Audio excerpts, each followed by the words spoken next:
தற்போது கிடைத்துள்ள முக்கிய செய்தி, ஆர்ப்பாட்டத்தில் ஈடுபட முயன்ற முன்னாள் அமைச்சர் ராஜேந்திர பாலாஜி போலீசாரால் கைது செய்யப்பட்டிருக்கிறார். முக்கிய செய்தியாக பார்க்கிறோம்.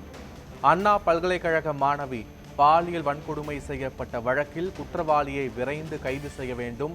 யார் அந்த சார் என்பதை கண்டுபிடித்து குற்றவாளிகளுக்கு உரிய தண்டனை வழங்க வேண்டும் என்பதை வலியுறுத்தி அதிமுக சார்பில் தமிழகத்தின் பல்வேறு பகுதிகளில் போராட்டங்களானது நடைபெற்று வருகிறது.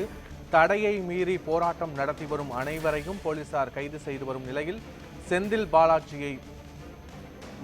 ராஜேந்திர பாலாஜியை தற்போது போலீசார் கைது செய்திருக்கின்றனர். தொடர்பான முழுமையான விவரங்களோடு எமது செய்தியாளர் ஜெயலானி இணைகிறார்.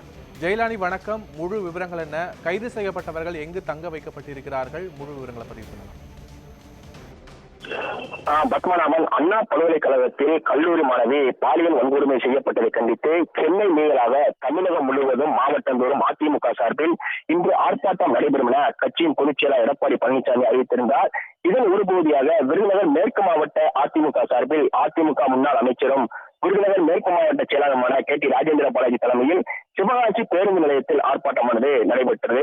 இந்த ஆர்ப்பாட்டத்தில் அண்ணா பல்கலைக்கழகத்தில் கல்லூரி மாணவி பாலியல் வன்கொடுமை செய்யப்பட்டதை கண்டித்தும் தமிழகத்தில் பெண்களுக்கு எதிராக நடைபெற்று வரும் பாலியல் சீண்டல்கள் முதலாவற்றை கட்டுப்படுத்த தவறிய சட்ட ஒழுங்கை பாதுகாக்க தவறிய தமிழக அரசை கண்டித்தும் கண்டன கோஷங்கள் எழுப்பப்பட்டது.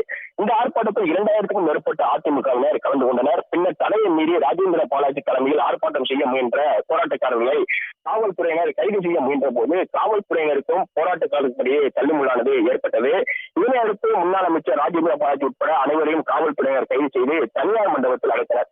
அப்போது மண்டபத்தில் சமையலறை ஒதுக்கீடாக கூறி ராஜேந்திர பாலாஜி தலைமையில் சிவகாசி முதல் ஸ்ரீவில்லிபுத்தூர் சாலையில் சாலை மறியல் போராட்டத்தில் ஈடுபட்டதால் பரபரப்பு ஏற்பட்டது. இதனால் சுமார் 30 நிமிடமானது போக்குவரத்து பாதிக்கப்பட்டது. இதனை அடுத்து காவல்துறையினர் பேச்சுவார்த்தை நடத்தி மண்டபம் திறக்கப்பட்டதை அடுத்து அனைவரும் தற்போது மண்டபத்தில் தங்க வைக்கப்பட்டுள்ளனர். பத்மநாபன். காட்சிகளோடு விவரங்களை பதிவு செய்தமைக்கு நன்றி ஜெயலானி.